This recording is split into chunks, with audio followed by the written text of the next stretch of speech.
Halo Stockbit. Eh, Pagi-pagi ya. Maaf kemarin tidak sempat bikin video karena ya kesibukan lah. Banyak chat yang masuk ke saya. Mohon maaf ya kalau nggak bisa balas semua atau ada yang terlewatkan. Saya berusaha untuk menjawab sebisa mungkin atau secepat mungkin ya. Terkadang itu kalau di Stockbit itu entah kenapa notifikasinya telat loh. Kadang besoknya atau lama itu baru masuk atau kadang malah nggak ada notifikasi sama sekali. Jadi saya harus rutin itu ngecek kolom chat terus menerus. Oke. Jadi hari ini pasar close karena hari Minggu. Nah,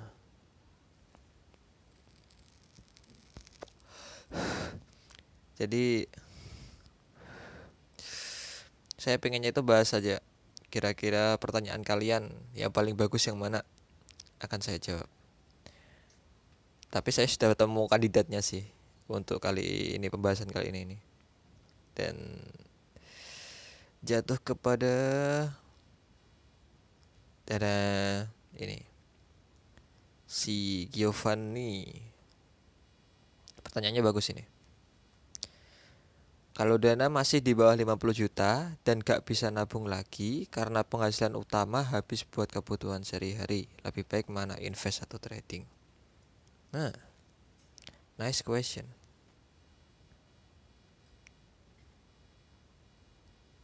Ya, nice question. Karena apa? Karena betapa banyak dari kita yang bilangnya cuma punya dana kecil, entah 500 ribu, entah 2 juta, 10 juta, dan dia bilang itu dana kecil. Mereka bimbang gitu loh, mau diapakan. Dan mereka pengen cepet-cepet atau kebelet kaya, Pak. Kebelet punya duit banyak gitu loh. Hmm. Padahal terus duit duit akeh kalau kita nyapong lu ngomong gitu. Kirain aku. Nah, kalian jangan pernah meremehkan kekuatan dana sekecil apapun ya. Banyak di YouTuber di luar sana itu yang aku benar-benar jengkel dongkol di hatiku ya. Karena apa? Mereka itu bilang tutorial kaya dengan nabung 10 juta per bulan. Nabung 5 juta per bulan. Nabung saham untuk UMR. Tapi kalau aku lihat berapa mereka nabungnya? 3 juta, 2 juta per bulan. UMR mereka yang mereka ikutkan itu cuma rata-rata ya. UMR Jakarta, UMR Surabaya. Nah, bayangkan. Mereka bikin video tutorial gimana caranya kaya, gimana caranya hidup enak gitu loh. Dengan gaji UMR. Tapi rata-rata yang mereka cari atau ada jadikan patokan tolok ukur itu UMR Jakarta, UMR Surabaya, Pak, 5 jutaan. Lah terus mereka yang nasibnya yang cuma UMR-nya 2 juta, UMR cuma 3 juta, bahkan yang gaji mereka yang mohon maaf ya terpaksa kerja di perusahaan-perusahaan kecil atau perusahaan-perusahaan yang belum sanggup untuk gaji di harga UMR. Emang ada, Pak? Loh, ini udah jadi rahasia umum, Pak. Bahkan di Surabaya pun atau Jakarta pun banyak mereka yang masih punya gaji di bawah 3 atau bahkan di bawah 2 juta gitu loh. Ya enggak, mungkin beberapa dari kalian relate dengan kenyataan ini, termasuk saya dulu juga gaji saya segitu. Nah, saya juga sering mendapatkan pertanyaan yang senada dengan kayak gini, mungkin agak beda dikit ya. Dia bilang ya kayak gini, Pak, masa yang saya cuma gaji 2 juta, gaji 3 juta ini nggak bisa kaya? Jadi kasihan kan sama mereka yang akhirnya gaji-gaji di bawah. Karena apa? Kalau kalian search kolom di YouTube ya, kalian search aja di YouTube, cari tutorial menabung untuk jadi 100 juta, nabung 1 miliar pertama, itu rata-rata mereka nyaraninnya berapa? 10 juta, 5 juta, 1 juta. Pertanyaannya, banyak nggak yang sanggup untuk nabung sebanyak itu, Pak? Gitu loh. Gitu loh. Aku bukannya yang nyaranin kalian untuk kecil-kecilan, ndak ya, ndak. Maksudnya kalau kalian punya potensi dana besar, kalian bisa maksimalkan. Itu yang saya maksudkan gitu loh. Cuma saya heran aja yang kayak yang bikin-bikin channel kayak gituan gitu loh. Ya nggak apa-apa sih, selera mereka, terserah channel-channel mereka sendiri kok. Yang penting mereka udah ada niat bantu. Ya. Oke. Untuk jawab pertanyaan ini maka dia kan bilang kan, kalau dana masih di bawah 50 juta dan gak bisa nabung lagi, gak bisa nabung lagi, kuncinya gak bisa nabung lagi loh. Kuncinya itu gak bisa nabung lagi karena penghasilan utamanya habis buat kebutuhan sehari-hari. Jadi dia itu masih punya pemasukan, cuma pemasukannya itu cuma bisa buat kebutuhan sehari-hari. Nah, Anda itu sebenarnya Pak bersyukur. Bapak apa Ibu sih ini? Giovanni. Giovanni itu nama nama cowok ya. Kalau di Prancis, di Eropa ini nama cowok. Seharusnya loh. Aku juga punya teman bule juga. Namanya Giovanni. Dia cowok. Nah, kuncinya dia sudah punya kebutuhan sehari-hari aja tuh udah tercukupi. Gitu loh. Anda termasuk salah satu golongan orang yang berkecukupan, bersyukur. Bersyukur, Pak. Karena apa? Banyak teman-teman kita investor itu yang pengen mulai untuk investasi untuk mengembangkan dananya itu gak punya dana sebesar ini loh, Pak. Termasuk saya dulu. Gitu loh, termasuk saya. Saya dulu aja pertama kali masuk ke dunia investasi, berapa dana saya? Ayo coba tebak kalian. Coba pause, tebak berapa kira-kira saya yang seorang Hiri nih. Kan saya mulai dari dana berapa? Yes, 500.000. Kira betul ya saya dulu ya. Ya gimana Pak? Percaya nggak? Dulu saya tuh gaji saya cuma berapa Pak? 1.800.000. Gaji saya Pak di Surabaya itu Pak cuma 1.800.000.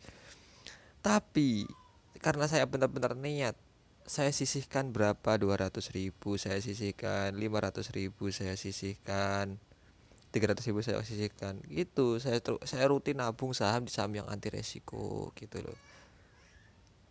Ya mungkin saham-saham small grower ya, small grower, saham growth gitu, atau saham kapal induk ya yang cocok yang di situ lah memang. Nah, balik lagi pertanyaannya, malah banyak yang muter-muter ya. Jadi pertanyaan utamanya itu lebih baik mana, invest atau trading? Ya invest dong, invest tetap. Saya the best, harus invest gitu loh. Karena apa? Karena tugas utama kalian ketika kalian itu dananya stuck di situ-situ aja dan ini dana pilihan terakhir kalian gitu loh. Tugas kalian itu mengembangkan, bukan meresikokan gitu loh. Saya ulangi perkataan saya ya. Tugas kalian ketika kalian punya dana terbatas dan hanya ada itu aja, dan itu adalah tabungan terakhir kalian dan hasil jerih payah dan keringat kalian, tugas kalian adalah mengembangkan, bukan meresikokan gitu loh. Lah tapi bukannya lebih cepat trading mas kalau mengembangkan? Iya memang kalian bisa dapat gitu loh, 7% per hari, 5% per hari, atau 10% per minggu. Tapi gak menutup kemungkinan loh, kalian akan ngalamin fase dimana kalian floating yang kayak gini. Nah, coba buka mata hatimu, buka. Atau enggak kayak gini. Coba Pak, bayangkan kalau ini danamu yang 50 juta itu, coba resapi, bayangkan, renungkan. Rokokku mati lagi.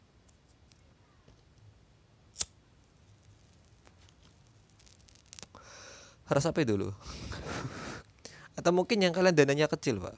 Alah 500.000 ya mas, 1 juta ya mas. 1 juta itu juga duit. Coba kalau kalian lihat kayak gini, nggak sakit hati kalian Pak. Karena tabiat manusia pada umumnya sekecil apapun tuh dia nggak mau kehilangan. Gitu loh Pak. Dan kehilangan itu rasanya sakit. Apalagi kehilangan tabungan yang sudah susah payah kalian kumpulkan, kalian hanguskan gitu aja Pak. Gitu loh.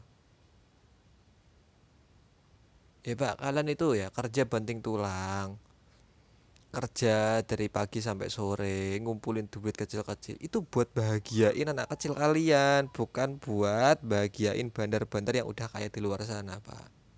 Gitu loh. Paham? Oke. Jadi tugas kalian yang pertama itu adalah mengamankan dan mengembangkan dana kalian, bukan meresikokan. Meresikokan itu urusan kalau kalian udah punya duit banyak, duit kalian udah nyiptakan aset lagi, asetnya beranak jadi aset lagi. Nah, aset yang terakhir itu hasilnya bisa kalian resikokan. Karena apa? Jika kalian kehilangan aset yang terakhir itu, kalian masih punya aset-aset yang lainnya gitu loh, Pak. Itu kalau kalian udah punya aset sebanyak itu yang udah beranak pinak gitu, kalian baru boleh meresikokan. Itu pun di bagian terakhir paling bawah. Itu. Oke. Lah Mas, kalau sekarang tugas saya mengembangkan dana saya, gimana caranya saya bisa mengembangkan dana saya secara cepat. Nah, ini yang harus kalian hapuskan dari mental kalian ya, mental slot gitu loh, slot lover ya, Mr. Slot Lover gitu. Itu hapuskan dari mental kalian, Pak. Nggak ada sesuatu yang cepat di dunia ini kecuali ada pengorbanan di sana gitu loh. Kalian harus masak Indomie. Indomie itu masak makanan instan, tapi untuk memasak suatu Indomie kalian butuh air yang sangat panas yang mendidih gitu loh. Nah, kalau kalian ingin cepat untuk memasak dana kalian jadi matang, Pak, kalian butuh air yang panas yang sangat mendidih, yaitu apa? Kepala kalian dan dana kalian yang mendidih di market. Nggak percaya? Monggo dicoba. Nanti kalau udah 1 tahun kembali ke saya. Kalau nggak nangis-nangis, Mas. Maaf Mas, saya salah Mas. Dana saya hilang. Bisa tolong Mas, dana saya nyangkut. Nah, orang yang kayak gitu pengen aku kecup keningnya, serius ya. Sayang betul aku sama orang kayak gitu itu. Udah dikasih tahu lo ngeyel Mas. Jadi tanamkan di kepala kalian. Nggak ada sesuatu yang cepat kecuali ada pengorbanan di sana. Nah, prinsip kita, mental kita sebagai investor balik lagi gitu loh. Pertama, hasilkan lebih banyak. Dua, resikokan lebih banyak. Tiga, tunggu lebih lama. Buat kalian yang udah nonton videoku yang sebelumnya yang judulnya cara nyaman jadi investor, jangan cara saya jadi investor, yang ini nih, saya kasih tahu linknya mana ya. Eh, buat kamu yang pengguna Stockbit pasti udah tahu, yang apalagi yang follow saya ya. Ngeleknya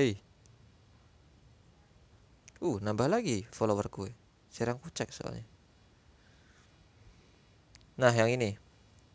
Di situ aku jelaskan metode sederhana yang mungkin banyak orang yang nggak tahu gimana caranya mengembangkan dana mereka ketika jadi investor. Oke.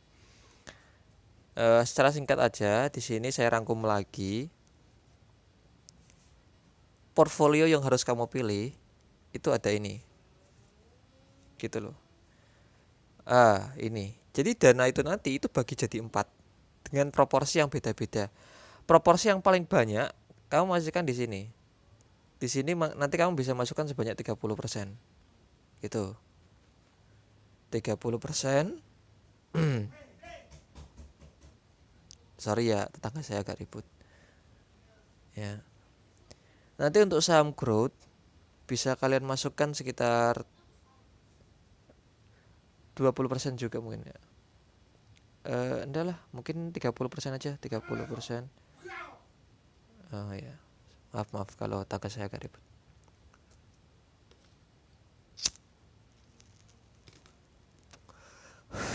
Nanti untuk saham dividen besar kalian boleh masukkan 20%. Untuk saham high risk potensial besar kalian masukkan aja 10%. Gitu. Nah, berarti masih ada sisa 10% lagi dong, Mas.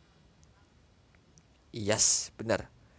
Nah, 10% ini, 10%-nya kalian sisihkan ketika nanti mata kalian ngelihat salah satu dari ini itu turun gitu. Itu buat kalian yang metodenya nanti mau lamsam ya, mau langsung masuk bleng gitu, kalian bisa nyoba ini gitu loh. Jadi 10% ini kan kalian masukkan ke salah satu saham ini jika dia makin turun, jika average-nya bagus buat di averaging gitu loh. Nanti saya kasih tahu dah saham yang bagus yang dia makin turun atau makin murah. Tapi sih saranku sih untuk 10% ini, masukkan aja ke saham yang kapal induk atau ke growth gitu loh. Pilih salah satu. Kenapa enggak saham dividen besar? Karena rata-rata saham dividen besar itu mereka siklikal, Pak. Siklikal. Gitu loh. Ya, ya emang dividennya besar. Kalau kalian tambah nanti makin besar. Tapi dia siklikal, Pak. Oke, gitu. Ini portfolio yang harus kalian pilih ya. Nah, saham high risk yang dimaksud itu gimana, Mas? Apakah saham-saham kayak Warren atau enggak? Ini maksudnya saham high risk ini resiko memang besar. Cuma dia potensi juga besar. Ini jangan lupa dibaca ya, potensinya besar. Contohnya apa? Saham yang value-nya murah gitu loh. Saham yang turn around. Maksudnya turn around gimana? Saham yang minus tapi karena keadaan aja ya. Dan dia bisa berbalik jadi potensial plus gitu loh. Jadi berkembang bertumbuh lebih banyak lagi gitu. Banyak kok saham yang kayak gitu kok. Atau kalau nggak gitu, kamu masukkan aja saham yang siklikal, saham-saham komoditas yang udah mau mendekati masa-masa momentum komoditasnya. Itu silahkan kamu pilih buat high risk ini. Kenapa saya bilang ini high risk aset? Karena kemungkinan dia buat turun lebih dalam lagi atau buat stuck di situ-situ aja itu bakal lama, Pak. Gitu loh. Oke. Di situ. Nah, nanti kan beberapa dari saham ini utamanya kapal induk sama dividen kan pasti bagi dividen. Yang growth juga lah, cuma dia kan kecil biasanya itu. Nanti dividennya kamu simpen juga. Kamu pun simpen lagi buat nunggu kalau ada salah satu dari saham ini itu bakal turun gitu loh ke harga yang enak gitu loh. Gitu. Jadi nanti kamu gulung aja terus dividennya itu. Atau kalau enggak 10% ini kamu bisa masukkan ke saham yang high risk kalau kamu udah profesional ya. Gitu. Kalau kamu udah lama di pasar saham. Kalau kamu buat yang baru-baru sih saya sarankan nanti hasil dividen ini semua kamu kumpulkan, kamu masukkan ke kapal induk dulu. Sampai dana kamu banyak. Gitu. Nah, oke, untuk masalah portfolionya apa yang harus kamu belikan udah tahu. Nah, di luar itu Pak, di luar saham, Anda harus juga ada yang disiapkan. Gitu loh. Loh, bahas di luar saham juga, Mas. Apa itu? Gini Pak ya. Bapak kan bilang tadi Bapak nggak ada penghasilan lebih buat disisihkan, Kak. Pertanyaannya, kira-kira bisa nggak Bapak nyisihkan 50.000 aja per bulan atau 100.000 lah, itu udah bagus. 100.000 ini udah paling bagus. Eh, buat apa Mas ya kira-kira Mas? Bapak tabung aja terus itu per bulan 100.000 per bulan ya. Ini saya kasih kemudahan, saya kasih yang paling enak per bulan Bapak kasih 100.000. Buat apa? Buat duit utangan Pak, buat duit utangan darurat. Karena bapaknya nanti pasti akan ngalamin di mana saham itu pasti akan turun Pak. Namanya saham pasti akan turun. Warren Buffett pernah bilang, kalau kalian takut membeli saham karena turun saja, lebih baik nggak usah beli saham. Itu karena Warren Buffett. Jadi kalau kalian takut beli saham hanya gara-gara harganya takut turun, itu nggak usah beli saham, gitu loh. Karena apa? Karena dana kalian pasti akan dibutuhkan suatu saat nanti. Kan nggak enak juga Pak, ketika harga sahamnya lagi turun, padahal pasar emang lagi nggak respect aja sama harganya atau lagi pengen turun aja. Tapi sahamnya masih bagus. Terus Bapak jual buat kebutuhan sehari-hari. Nah, habis Bapak jual ngurangi lotnya, besok tiba-tiba harganya naik kan nggak enak juga, gitu loh. Kita nggak bisa nebak kapan harga mau turun, kapan harga mau naik gitu loh. Gitu Pak.